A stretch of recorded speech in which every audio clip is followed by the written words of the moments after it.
Movie का start quarter नामी लड़की से होता है जो अपने फादर के साथ एक छोटे से टाउन में रह रही है। उसे अपनी क्लास में डॉनी पे क्रश है जो उसे कभी लिफ्ट नहीं करवाता है, उल्टा अपने कूल फ्रेंड्स के साथ मिलके हमेशा इंसल्ट ही करता रहता है। कार्टर बहुत अनवांटेड और आइसोलेटेड फील करती है। कार्टर के फादर उसे स्कूल तक राइड देते हैं, तभी उन्हें अपने सीक्रेट मिशन के लिए कॉल आ जाती है और वो मिशन के लिए चले जाते हैं। सीन्स कॉस्टेलूना के किंगडम पे शिफ्ट होते हैं, जहाँ की किंग की डेथ के बाद अब उसकी डॉटर प्रिंसेस रोसालिंडा को क्वीन बनाया जाने वाला है। पर रोसालिंडा के बहुत छोटे होने की वजह से नेबरिंग कंट्री का रूलर जनरल केन कॉस्टेलूना को अपने कब्जे में करने की कोशिश करता है। इसी डर की वजह से रोसालिंडा की मॉम ने कार्टर के फादर मेजर मेसन को हेल्प के लिए बुलाया है। रोसालिंडा की क्राउनिंग सेरेमनी की रिहर्सल चल रही होती है कि केन वहाँ आके तबाही शुरू कर देता है। ये देख मेसन बहुत ही बहादुरी से रोसालिंडा को बचाता है और उसकी मॉम उसे मेसन के साथ जाने को कहती है। वो रोसालिंडा को यकीन दिलाती है कि मेसन उसका ख्याल रखेगा, क्योंकि उसकी मॉम को यहाँ रह के ये ध्यान रखना है कि केन किंगडम अपने कब्जे में ना कर ले। अपनी मदर की बात मानते हुए रोसालिंडा मेसन के साथ केन के आदमियों से बचती हुई एक हेलीकॉप्टर में बैठ के निकल जाती है। जो देख रोसालिंडा की मॉम केन से कहती है कि अब वो कभी भी उनकी डॉटर तक नहीं पहुंच पाएगा, जिस पर केन कहता है कि वो एक टीनेज गर्ल है और ज्यादा देर अपनी मॉम से दूर नहीं रह पाएगी, वो उनसे कांटेक्ट जरूर करेगी और तब केन उसे पकड़ लेगा। यहाँ मेसन रोसालिंडा को लेके एक आइलैंड पे पहुँचता है, जहाँ एक प्रिंसेस प्रोटेक्शन प्रोग्राम चलाया जाता है। उस प्रोग्राम के लोग डिफरेंट प्रिंसेस को खतरे से बचा के एक ऐसी जगह ले जाते हैं जहाँ वो सेफ रह सके। रोसालिंडा को ये सब समझ नहीं आ रहा होता, जिस पर वो मेसन से मिलने की बात करती है। मेसन उसे सब समझाता है और कहता है कि उसकी मॉम को सेफ रखने के लिए इस वक्त सबसे ज्यादा जरूरी है कि वो अपनी आइडेंटिटी छुपा के रखे। अपनी मॉम के खातिर रोसालिंडा मेसन की बात मानने को तैयार हो जाती है, जिस पर ये लोग उसके लुक्स चेंज करके उसे मेसन के साथ उसके घर भेज देते हैं, जहाँ वो एक नॉर्मल टीनेज गर्ल की तरह लाइफ गुजारेगी और कोई सोच भी नहीं सकेगा कि वो एक प्रिंसेस है। कार्टर जब घर आती है तो वो अपने डैड के वापस आने की वजह से बहुत एक्साइटेड हो जाती है, पर रोसालिंडा जो कि एक रोजी बन चुकी है उसे अपने रूम में देख बहुत इरिटेट हो जाती है। कार्टर फौरन मेसन के पास जाती है, जिस पर वो उसे कहता है कि उसके पास कोई ऑप्शन नहीं था, उसे रोजी को यहाँ लाना ही पड़ा है। रोजी की लाइफ मुश्किल में है और उसे इस वक्त एक नॉर्मल अमेरिकन गर्ल की तरह लाइफ गुजारनी होगी, जिसमें उसकी हेल्प कार्टर करेगी और सबको ये बताएगी कि रोजी उसकी कजिन है। अपने फादर की खातिर कार्टर रोजी को बर्दाश्त करने को मान जाती है। रोजी तो एक प्रिंसेस है और उसे इस छोटे से घर में एडजस्ट करना मुश्किल हो रहा होता है, पर वही कार्टर के लिए उसे एक्सेप्ट करना उससे ज्यादा मुश्किल हो रहा था। रोजी का प्रिंसेस की तरह ऑर्डर करना कार्टर को गुस्सा दिला रहा था। अगली सुबह रोजी ब्रेकफास्ट का वेट कर रही होती है कि कोई आके उसे सर्व करे, पर वहाँ तो सब अपने काम खुद करने के आदी थे, जो रोजी के समझ से बाहर था। दोनों उसे पूछे बगैर उसके सामने बैठे ब्रेकफास्ट करते हैं और रोजी कुछ खाए बगैर ही कार्टर के साथ स्कूल के लिए निकल जाती है। स्कूल पहुँच के रोजी कार्टर के दोस्त एड से मिलती है, पर रोजी की मिस्टीरियस कन्वर्सेशन की वजह से कार्टर उनको मजीद बात करने से रोक देती है और रोजी को अलग जाके नॉर्मल एक्ट करने को कहती है ताकि कोई उसे पहचान न सके। क्लास में रोजी की खूबसूरती देख कार्टर का क्रश डॉनी उससे फ्लर्ट करने लग जाता है, जो कार्टर को और गुस्सा दिलाता है। फिर फ्रेंच क्लास में रोजी टीचर के साथ बहुत ही अच्छी फ्रेंच कन्वर्सेशन करती है, जिस पर वो सबको मजीद इम्प्रेस और कार्टर को एम्बैरेस कर देती है। सीन्स कॉस्टेलूना पे शिफ्ट होते हैं, जहाँ केन हर चीज पे कब्जा कर बैठा होता है और बस रोजी की तरफ से कोई मैसेज आने का वेट कर रहा होता है ताकि उसे भी अपने कब्जे में करके वहाँ का किंग बन जाए। लंच ब्रेक में रोजी पहली बार हैमबर्गर देखती है और फिर अपना लंच लेके सबसे दूर अकेले टेबल पे बैठने चली जाती है। उसके ऐसे इतने अच्छे से खाने का वे देख सब उसे नोटिस करने लग जाते हैं, जो देख कार्टर उसके पास जाती है और उसे नॉर्मली बर्गर खाना सिखाती है। तभी वहाँ होम कमिंग कॉम्पिटिशन की अनाउंसमेंट होती है, जिसमें 3 लड़कियाँ जिन्हें सबसे ज्यादा वोट मिलेंगे वो प्रिंसेस बन जाएगी और फिर होम कमिंग वाले दिन उनमें से एक क्वीन सिलेक्ट होगी। अब ये तो एक स्कूल की एक एक्स्ट्रा करिकुलर एक्टिविटी थी, जिसे रोजी एक असल क्वीन की सिलेक्शन समझ रही थी, जिस पर वो चेयर पे खड़े होके सबको कहती है कि वो कार्टर को नॉमिनेट करना चाहती है। ये सुन के कार्टर एक बार फिर एम्बैरेस हुए वहाँ से निकल जाती है। रोजी को तो समझ नहीं आता कि हुआ क्या है और वो उसे फॉलो करती पीछे जाती है। घर वापस आके कार्टर और रोजी के बीच इस सब की वजह से बहुत लड़ाई होती है, जिस पर मेसन उन्हें रोकने बीच में आता है और कार्टर को रोजी को कुछ टाइम देने के लिए कहता है। कार्टर गुस्सा होती वहाँ से निकल जाती है। रात रोजी विंडो के पास बैठी रोती नजर आती है, क्योंकि वो बेचारी तो बहुत कोशिश कर रही थी, पर इस सब का कोई फायदा नहीं हो रहा था। सुबह होने पर एक न्यू स्टार्ट लेने के लिए रोजी कार्टर की हेल्प करने उसकी शॉप पे जाती है, जहाँ कार्टर उसे तंग करने के लिए वर्म्स को काउंट करने का बोल अपने फादर के पास चली जाती है। तभी उन्हें शॉप से रोजी के गिरने की आवाज आती है और वहाँ जाके देखने पर रोजी जमीन पर और वर्म्स उसके ऊपर होते हैं, जो देख कार्टर बहुत हंसती है। शॉप में रोजी की वजह से हुई तबाही को साफ करने पर रोजी कार्टर और मेसन के लिए डिनर रेडी करती है, जिस पर मेसन उसे बहुत प्रेज करता है, पर कार्टर फिर से बुरा भला बोल के उसका दिल दुखा देती है। ये देख रोजी अपसेट हुई रूम में चली जाती है, जहाँ कार्टर के आने पर रोजी उसे अपने बारे में सब बताती है कि कैसे उसकी किंगडम मुश्किल में है और वो अपनी मदर को सेफ रखने के लिए ये सब कर रही है। ये सब सुन के कार्टर को बहुत बुरा फील होता है और वो रोजी के साथ एक न्यू स्टार्ट लेने का डिसाइड करती है। कार्टर रोजी को एक नॉर्मल गर्ल की तरह रहने के लेसन देने अपने साथ बॉलिंग के लिए ले जाती है, जहाँ रोजी के अंदर की प्रिंसेस बाहर निकल ही आती है। एड खुद रोजी को बॉलिंग शूज पहनाता है, जो देख स्कूल की मेन गर्ल्स चेल और ब्रूक जेलस हो जाती हैं कि उनके इतने पॉपुलर होने के बाद भी आज तक किसी ने उनके लिए ऐसा नहीं किया। फिर जब रोजी बॉल पकड़ने जाती है तो हैवी होने की वजह से पकड़ नहीं पाती। तभी डॉनी वहाँ आके उसके लिए बॉल पकड़ के उसके पीछे पीछे लाता है। ये देख कार्टर को बहुत गुस्सा आता है और वो रोजी को अपनी बॉल खुद पकड़ने को कहती है। वहाँ उनकी कन्वर्सेशन में डॉनी को रोजी का नाम तो याद होता है, पर कार्टर का नहीं, जो किसी भी लड़की को बहुत बुरा लगेगा। वैसे ही कार्टर को भी लगता है। फिर कार्टर रोजी को बॉलिंग करने को कहती है और रोजी पहली ही बारी में सब बॉटल्स गिरा देती है। उसके इतना अच्छा खेलने की वजह से सारे कैफे के लोग उसकी तरफ अट्रैक्ट हो जाते हैं और वो एक बार फिर ना चाहते हुए अट्रैक्शन की वजह बन जाती है, जिससे इरिटेट हुए कार्टर वहाँ से चली जाती है। इस सब की वजह से जेलस होती चेल और ब्रूक रोजी को अपना दोस्त बना लेती हैं, ताकि उसे रास्ते से हटा सके और वो होम कमिंग में उनके लिए कंपटीशन ना बन जाए। रात रोजी कार्टर से डॉनी के बारे में पूछती है, क्योंकि जैसे कार्टर डॉनी के करीब आने पे अजीब बिहेव करती है, कोई भी जान जाएगा कि वो उसे पसंद करती है। रोजी कार्टर को एडवाइस देती है कि डॉनी बेशक दिखने में बहुत अच्छा है, पर अगर वो दिल का साफ ना हुआ तो कार्टर का उसे प्यार करने का कोई फायदा नहीं है। जिसके बाद रोजी कार्टर को उसके साथ कल फिर बॉलिंग के लिए जाने को कहती है, जिस पर कार्टर इरिटेट होते ना बोल देती है और कहती है कि उसे जॉब पे जाना है। जब रोजी जॉब पे उसके साथ जाने की बात करती है तो कार्टर गुस्से में उसे खुद के लिए जॉब ढूंढने का बोल के सो जाती है। रोजी खुद अपनी मदद करने के चक्कर में चेल के पास जाती है, जो उसे तंग करने के लिए अपने फादर की आइसक्रीम शॉप पे जॉब दे देती है। फिर वहाँ अपने सारे दोस्तों को उसका मजाक बनाने के लिए बुला लेती है। यहाँ एड कार्टर के पास जाता है ताकि उसके साथ टाइम गुजार सके। तभी उन्हें रोजी के चेल के फादर की शॉप पे काम करने का मैसेज आता है। रोजी के लिए वहाँ मशीन्स को चलाना मुश्किल हो रहा था और लोगों के प्रेशर की वजह से मजीद काम खराब होने लग जाता है। आखिर में चेल रोजी के लिए और मुश्किल पैदा करने के लिए अपने फ्रेंड को अंदर भेज ऑटो बटन ऑन करवा देती है, जिसकी वजह से हर मशीन से आइसक्रीम निकलने लगती है और रोजी स्लिप होके नीचे गिर जाती है। सब उसका मजाक और वीडियोस बनाने लगते हैं। तभी कार्टर और एड वहाँ पहुँच के उसे बचाते हैं, लेकिन रोजी चेल से कोई भी बदला लेने से मना कर देती है, क्योंकि उसे लगता है कि प्रिंसेस का दिल बड़ा होना चाहिए और उसे माफ कर देना चाहिए। वो तो खामोशी से वहाँ से निकल जाती है, पर कार्टर को बहुत गुस्सा आता है, जिस पर वो चेल के फ्रेंड के सर पे आइसक्रीम लगा के निकल जाती है। पर अभी भी चेल को रोजी अपने लिए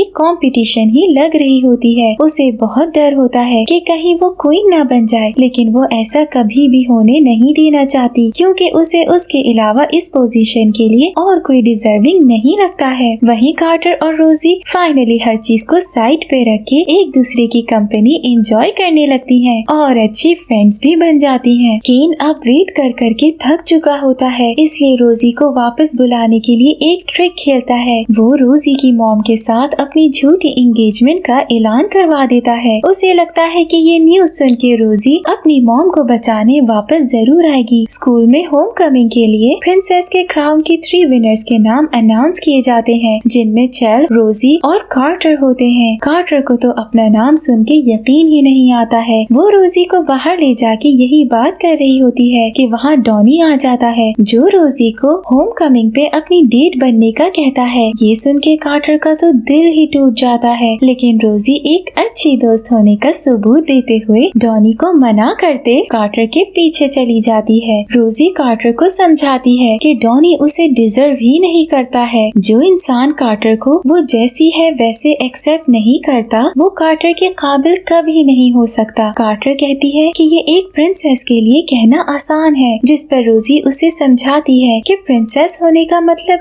ये नहीं है कि आप हमेशा अच्छे कपड़े पहनो और सबके सामने अच्छी बन के रहो। इसके लिए आपको दिल का साफ होने की भी जरूरत होती है, जो कि कार्टर है। फिर रोजी कहती है कि कार्टर ने तो उसे नॉर्मल गर्ल की तरह रहना सिखा दिया है, अब उसकी बारी है कि वो कार्टर को एक प्रिंसेस की तरह रहना सिखाए। रोजी कार्टर को अपने साथ ले जाके जैसे वो रहती थी वैसे रहना सिखाती है और दोनों बहुत अच्छा टाइम गुजारते हैं। जिसके बाद कार्टर को एहसास होता है कि एक प्रिंसेस होने का मतलब ये नहीं है कि आप बस आराम करो और अच्छे ड्रेसेस पहनो, बल्कि सबके साथ अच्छे से बिहेव करना, सबकी मदद करना और दिल का साफ होना है। इस दिन के बाद दोनों और क्लोज आ जाती हैं, क्योंकि कार्टर और अच्छे से रोजी को जानने लगती है। ब्रूक को लाइब्रेरी में एक मैगजीन मिलती है, जिसमें उसे रोजी और उसकी मदर की पिक्चर नजर आ जाती है और उस पे रिवील हो जाता है कि रोजी एक प्रिंसेस है। ब्रूक सीधा वो मैगजीन लिए चेल के पास जाती है। चेल को तो इसी मौके का इंतजार था, इसलिए वो फौरन रोजी को ब्लैकमेल करने उसके घर पहुंच जाती है, जहां रोजी खुद तो क्वीन के कंपटीशन से पीछे हो जाती है, पर कार्टर को नहीं होने देती। खैर, चेल कार्टर को तो अपना कंपटीशन समझती भी नहीं थी, इसलिए खुश होती वहाँ से चली जाती है। कार्टर जब रोजी के पास जाती है तो वो मैगजीन लिए सैड हुई बैठी होती है, जो देख कार्टर उसे काम डाउन करती है और यकीन दिलाती है कि उसके डैड सब ठीक कर देंगे, पर रोजी अभी भी परेशान ही होती है। ये देख कार्टर उसके फ्रेंड और ड्रेस डिजाइनर को कॉल करती है और अपनी हेल्प करने के लिए मना लेती है। सबसे पहले वो उसे 2 ड्रेसेस मांगती है, फिर रोजी के पास जाके उसे होम कमिंग तक रुकने के लिए मना लेती है। वहाँ रोजी का फ्रेंड केन रोजी की लोकेशन का बता के एक ड्रेस दिखा देता है और वो ड्रेस होम कमिंग वाले दिन कार्टर पहन लेती है। यहाँ पार्टी पे आने पर चेल के साथ सब बुरा होने लग जाता है और उसका ड्रेस खराब हो जाता है। वहीं दूसरी तरफ कार्टर और रोजी बहुत एंजॉय करते हैं। डॉनी कार्टर के पास आके उसे अपनी डेट बनने को कहता है, पर कार्टर अपने बचपन के क्रश के मुंह पे इनकार कर देती है, क्योंकि वो उसकी असलियत जान चुकी होती है और ये भी कि वो कार्टर के काबिल नहीं है, जो देख रोजी को बहुत अच्छा लगता है। केन कार्टर के मास्क पहनने की वजह से उसे रोजी समझ के अपने साथ ले जाता है। वहाँ होम कमिंग की क्वीन रोजी को बना दिया जाता है, जो अपनी स्पीच में कार्टर को थैंक यू करती है, पर कार्टर के वहाँ ना होने की वजह से उसे ढूंढने निकल जाती है। केन और कार्टर के बिल्कुल हेलीकॉप्टर के पास जाने पर रोजी वहाँ पहुँच के उसे रोक लेती है और अपनी जंग खुद लड़ने का फैसला करती केन के साथ हेलीकॉप्टर में बैठने आगे बढ़ती है। पर अब हीरोइन को कुछ थोड़ी हो सकता है। हेलीकॉप्टर को पहले से ही मेसन और प्रिंसेस प्रोटेक्शन प्रोग्राम के लोगों ने हाईजैक कर लिया था, जो केन को अरेस्ट कर लेते हैं, क्योंकि अब वो कोस्टा लूना में नहीं है और यहाँ की पुलिस उसे अरेस्ट कर सकती थी। इस तरह वो लोग रोजी को बचा लेते हैं। लास्ट सीन में कार्टर, एड और मेसन रोजी को कोस्टा लूना की क्वीन बनते देखते हैं और इसी के साथ मूवी की हैप्पी एंडिंग हो जाती है।